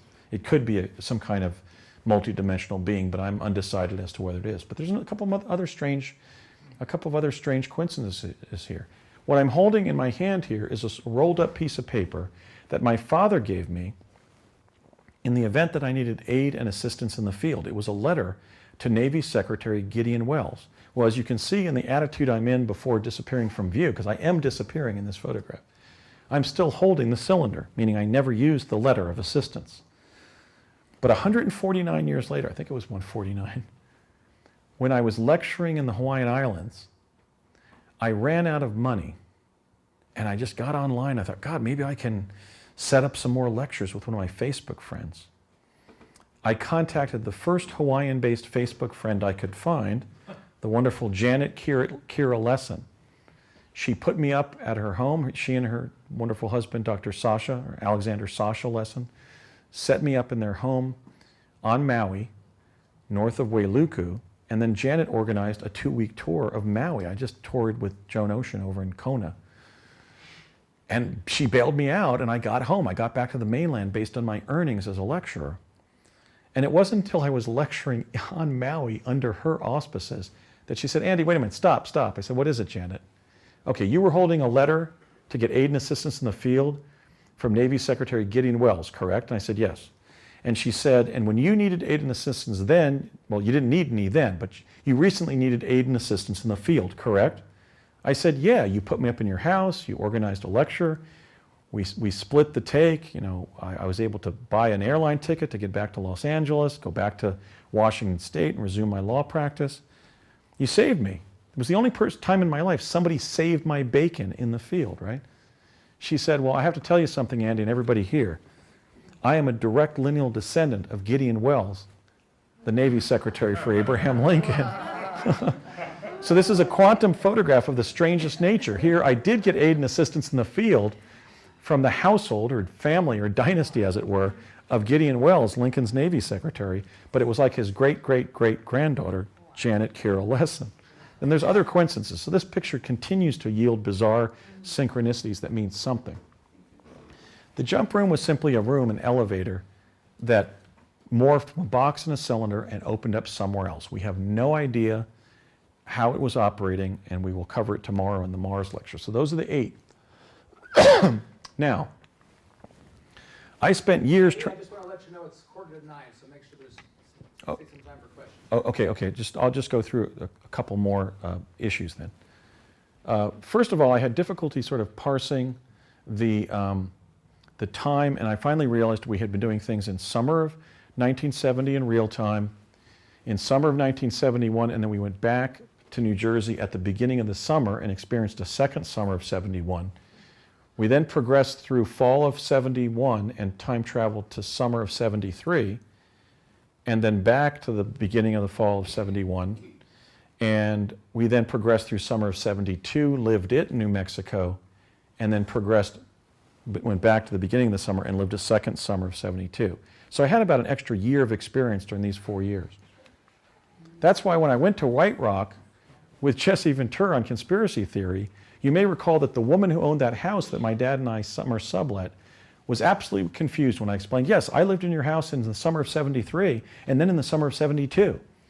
But that's what my father and I did from our perspective in time-space. Okay. Now, because of that, because of jumping from fall of 71 in New Jersey to the beginning of the summer of 73 in New Mexico, when 3 weeks into that process, I called my mother at our home here on 35 Countrywood Drive, Morris Plains, New Jersey. It wasn't until 3 weeks after we got back from the summer of 73 that she took the call in the house, said, this can't be my number 3 son, Andrew, calling from a secret time travel project in New Mexico, honey, because she opened the kitchen door and said, because you're right downstairs playing, and then went, wah, and hung up the phone.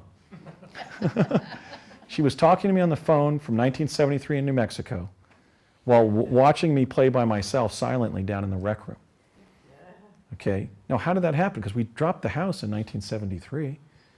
In November of 72. Was it the copper phone lines? Okay, but that's what happened. So that begs the question what these other dimensions actually are. Now, here are some things just really quickly that they knew during sort of the Nixon administration. Or no, let's go first into why children. We were necessities. They wanted to taste the mental and physical effects of teleportation on bright, sturdy children, like the first children, to use us as proxies for what if they introduced teleportation of the president, the vice president, and their families. So we were necessary participants. We were viewees. We were tabula rasa, and we were expected to be able to see things more clearly, more accurately. So let me start over again. We were experimentees, right? Because they wanted to get a baseline on the mental and physical effects of teleportation. We were necessities because the holograms propagated by the chronovisors would collapse if adults were used. We were viewees in the sense that we were tabula rasa, and they wanted to rely on our keen childhood perceptions to gather intelligence data. We were trainees for time travel as adults. Now, what did they know in the early... maybe we should just stop here. I'll go through, just give you a kind of a broad overview of some of the things they knew during the Nixon years about the future. And this will give you a sense of how, within the secret corridors of power in our government, people are living and cogitating about things decades or even centuries in advance of the average American. And I don't think that is right. But this is what I learned about the future before leaving Project Pegasus in November, no, excuse me, at the end of the summer of '72 in real time. And hence what the project, most of this was from shop talk, not my own time travels. I learned that Nixon was going to resign in a scandal called Watergate, which would happen a few years later. I learned that there would be the emergence of a venereal disease that was lethal or potentially lethal, AIDS, but it wasn't called that, but it was mentioned. I learned about the advent of the internet in that conversation between McCone and my father. I was shown and allowed to read my 2008 paper, the landmark paper entitled The Discovery of Life on Mars, which is the first paper to show images of humanoid and other animal species on another planet. I was supposed to read it to glean as much information about life on Mars as possible, but if I gleaned all the possible information in the paper, I would still just write my paper, right? So that was a paradox, but they did have me read it. I learned about widespread cell phone use. My dad said, yeah, in the future we see you all walking around different streets and stuff with all these little walkie-talkies. I learned and was shown images of the South Tower strike on 9/11. My dad described the events of 9/11 to others. And I learned the identities of future presidents Bush and Bush as a result of having lunch with them one day with about 40 people on the project. And Bush 43, George W. Bush, came over to me and said, Handy, have you heard? My daddy and I are going to be president. And so it was W. And then also Bill Clinton, in another smaller lunch setting, said, how you doing with the information bill? This will give you a sense of quantum access in the U.S. presidency. How you doing with the information? Present at that meeting, by the way, was Harold Agnew, Iben Browning, my dad, Joe Conason of Parsons, and myself. So just 6 of us, including Bill Clinton.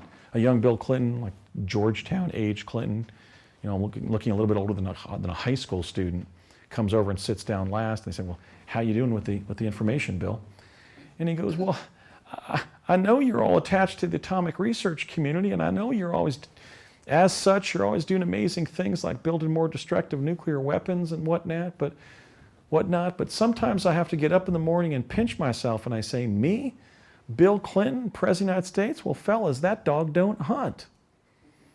Okay, so anybody can go as far as they want if, as a Georgetown student, Bill Clinton said that about his relatively successful 2 terms as president.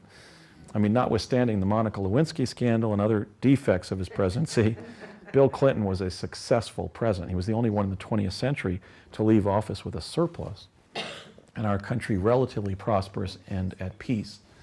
But that's okay. That's what he said. Anyway, just to end, my 3 most remarkable moments that I cherish were seeing the images of the crucifixion and learning from my father that they also had images of the resurrection. I'm not proselytizing. I'm just passing on what happened. Going to Brooklyn Heights in August of 1776 by the Defense Department of the Nixon administration and advising General George Washington to retreat his troops immediately from New York Harbor. Somebody tell David McCullough that's what actually happened. That solves the mystery of the retreat from New York Harbor. I was the errand sent on that mission.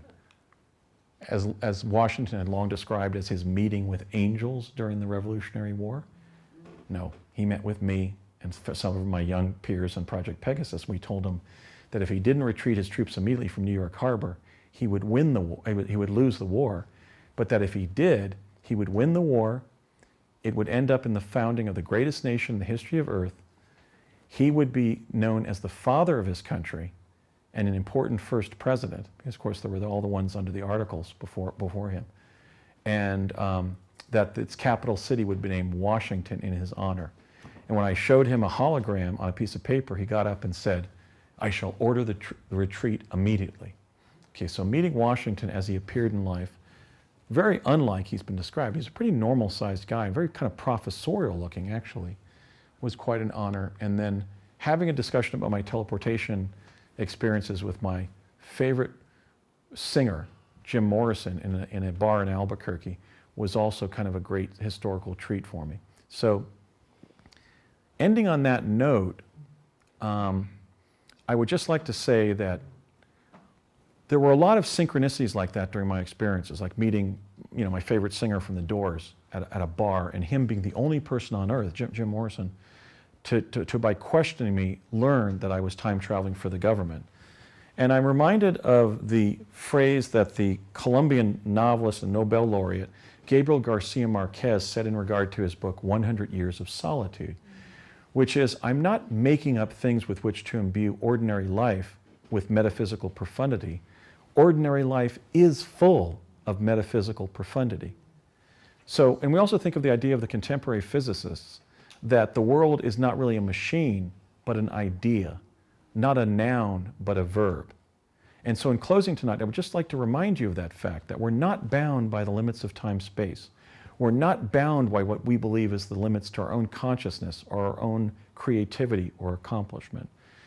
If the only person on earth to discern that I was time traveling could be Jim Morrison, my favorite singer, then there is a metaphysical depth to this great idea that we're living. And hence I would urge you to have the best dream that you can have. Thank you, and God bless you, and thank you for coming tonight. So I'd be happy to take some questions, but we have to leave it at 9. Alan? Yeah. Okay, my question is, you seem to be framing the discussion of the future as if it is like a set future, which like there's one outcome. And I really question that, because I wonder what that does to the idea of free will. If it's all determined, everything is determinism, and there's only one outcome possible, is there such a thing as true freedom? As true Well, choice? that asks an interesting philosophical consideration, but it actually confuses two different things. Andy, can you summarize the question? Yeah, the question is, am I purporting a view of causality in which things are destined, and does that obviate the notion of free will? Or is it a different model where people can make different decisions and generate different timelines? My answer is, we live in a deterministic universe in terms of some of its forces, but then we can exercise free will in how we respond to those deterministic forces. But at the moment that you have the collapse of the wave function, a particular thing happens. If you're using quantum access to access the events on that timeline, on that dimension, that is what happens at that day. Notwithstanding whatever interplay of forces or causes exist before you arrive at that vision of that finding about the future, or even after then. In other words, on the day that that event or condition is accessed, a discrete destiny manifests with the collapse of the wave function. So your analysis confuses the exercise of free will in the moment as a result of our response to deterministic forces with a kind of another consideration that's different in not just in degree but in kind, which is what all those forces do, all those causes do, that result in a particular thing happening at a particular moment in time that can then be discerned years in advance of it as a result of quantum access. So I would urge you to kind of modify what's actually going on there. One involves your response to your use of free will to respond to universal forces. The other is what actually happens at that discrete time and place. So that's my short answer on that. That's certainly worthy of a PhD in physics or epistemology or something. Anybody else? Ma'am? Did you encounter parallel timelines where things, following his remark, when things happen differently? Did I encounter parallel timelines? Yes. I just demonstrated one, which is when I jumped from fall of 71 to summer of 73, I spoke with my mother while in 1973 on another timeline. She took the call in fall of 1971, 3 weeks after I went back, so that when she was in the kitchen talking to me on the family's telephone, she then saw me on another timeline down in the rec room in her time and space, time and place, which was then about December of 71. So that literally encapsulates the intersection of two adjacent timelines. So the answer is yes. And really all of the places we went to in the chronovisors were alternate timelines, because there weren't any Civil War battles in New Jersey. And even if there were skirmishes during the Civil War, none of them occurred in fall of 1970 in Convent Station, New Jersey. So every holographic emission that produced an image of something going on non-locally was literally a moving hologram, which in a sense photographed another dimension, right? But I also were wondering that sometimes an event can happen, like, let's say, I would meet a person or I will not meet a person. So, like, this is what I also... Schrodinger's cat happens on alternate timelines, right? The Yeah. cat can either stay in the box or jump out of the box, but on a particular timeline, only one thing can happen. The cat can't do both at the same time. In fact, what we found, just to kind of move a little bit forward on that issue, is basically everything is a three-part decision. Let's say your child is deciding to go to college. What are their real decisions? They can go to college A, right, their first choice. They can go to an alternate, or they can decide not to go to college. You know, I could date a certain woman or propose marriage to a certain woman in alternate or remain a bachelor. Every decision you can frame is tripartite, not dualistic. And I know they found that. And so they were able to kind of map alternate futures of particular people in that tripartite way. Like, this person is going to become a lawyer or a writer or an urban planner. Okay, we know. But if you go down one of those timelines and they're working for the New York Times, guess what? That's the timeline where they became a writer, you see? That's that timeline. But in the way that the world originates, every decision is tripartite, not dualistic.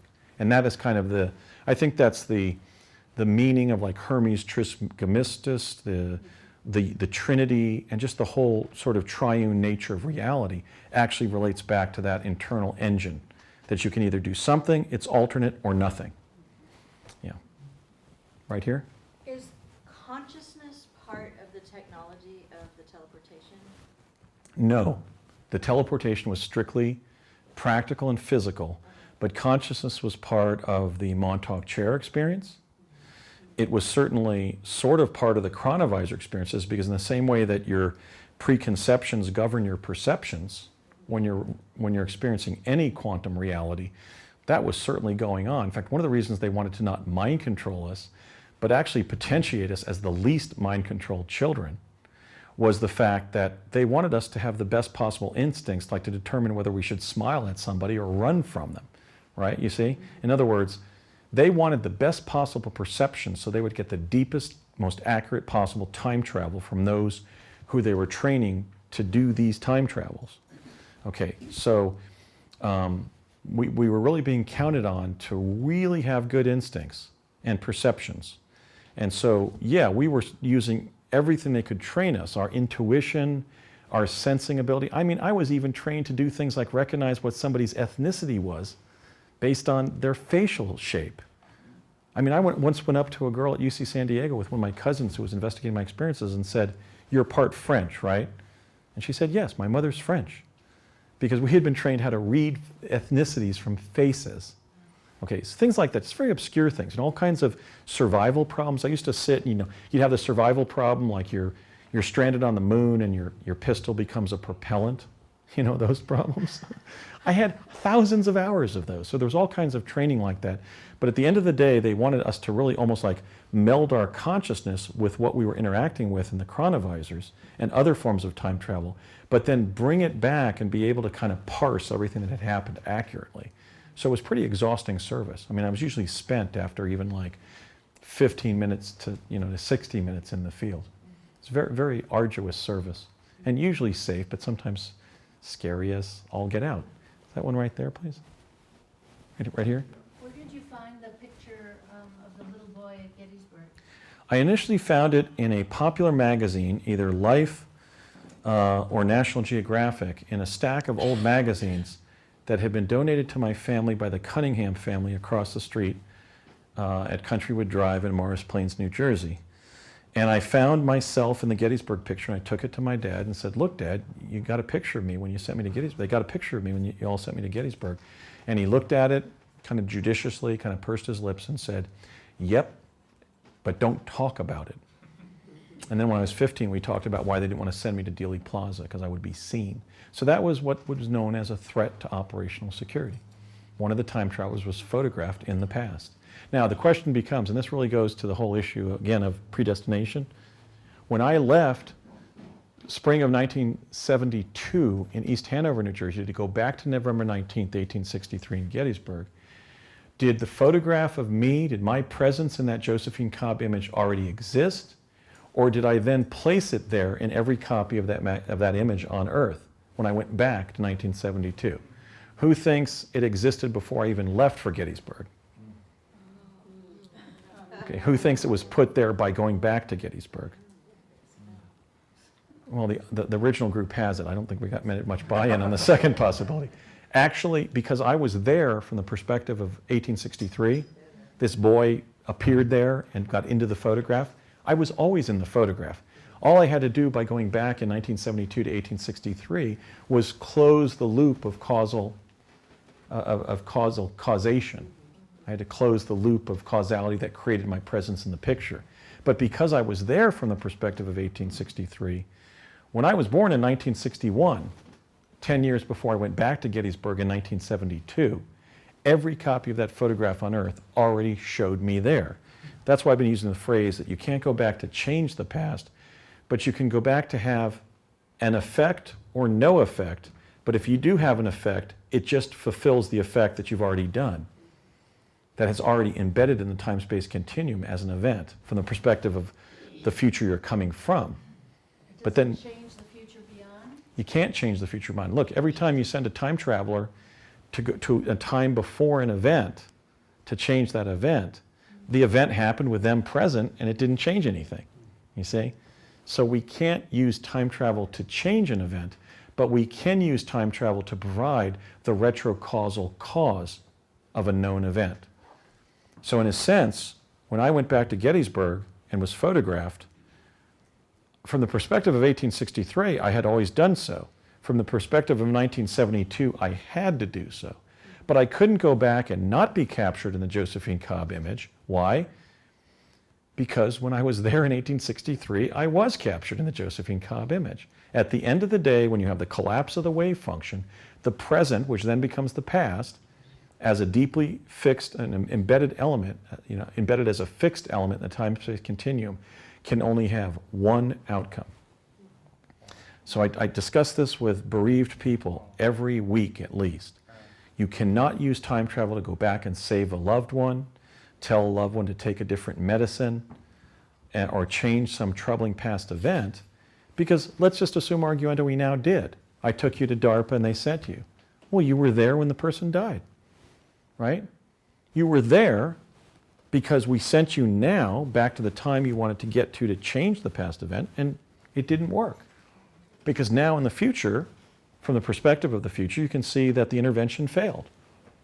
Okay, so you can't use time travel to the past to change a past event. You can use time travel or knowledge of the future to change the future, however, but it's still the future you always changed. I'm sorry to say. So the key is that when an event happens with the collapse of the wave function, a present event gets embedded in a past or future event as a fixed element in the time-space continuum, notwithstanding any desire by anybody there from the past or future to change the known outcome. Because what happened, happens. I know it's a mundane explanation, but that is in fact the explanation to that paradox. Maybe one quick last question? One more. Yeah, one more, please. Sorry. Anybody else? Yeah, right here. Does that mean that you're going to be president then? If you saw that, I was thinking. It means that if they were being sincere in telling me that I will be.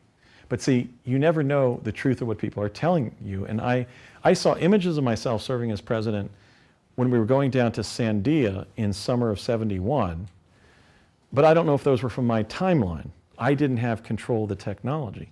And then when I was told, they told my dad and Courtney Hunt, for example, CIA, said, yes, Andy, you're a future president. Get ready, mentally and academically and so forth. Learn as much as you can about the world and public affairs and international relations and everything. But then again, I didn't have the data that they had. Maybe I run for president and don't win because I'm on the timeline where that happens, rather than the timeline or lines where I do become president. See, at the end of the day, I don't have the dispositive data that reveals to an irrefutable certainty that I become president. All I know is that I'm a so-called person of interest relative to the presidency, because on at least one major timeline that they were able to discern, I reached the presidency. So I'm not copping out or giving myself an out, but I'm just saying that's what I know, that they said, this kid here from New Jersey ends up president, at least on some timelines.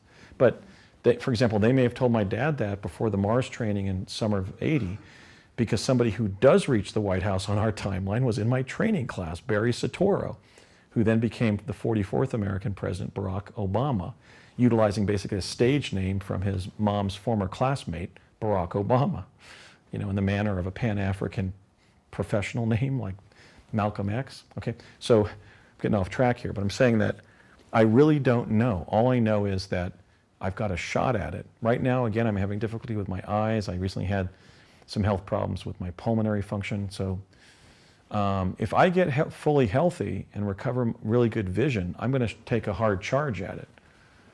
I mean, I don't care. I mean, I know that there's an afterlife. I know there's a God. I know there's a place for me in the next life. Why not go for it?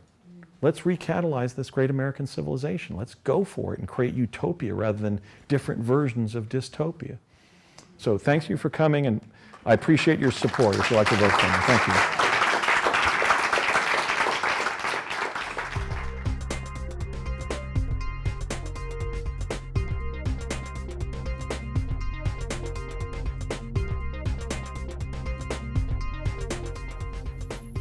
Come discover Rogue Valley Metaphysical Library and expand your awareness about information not commonly available elsewhere. Founded in Southern Oregon's Rogue River Valley in 2002, RVML's unique collection of books, audiobooks, and DVDs has grown to be among the largest of its kind in the world. With emphasis on practical solutions to the world's critical challenges, RVML's mission is providing easy access to information that inspires, heals, and transforms. An annual fee of $30 allows unlimited checkouts of materials on a variety of spiritual, paranormal, and personal development subjects. In addition to the lending library, RVML also operates a media exchange where people can trade items on any subject at no cost. A donor-supported 501c3 nonprofit organization, all donations are fully tax-deductible. Plan to visit RVML in Ashland, Oregon, conveniently located right off Interstate 5, Exit 14, between Albertsons and Rite Aid. Visit the website for complete information and catalog search tool at rvml.org.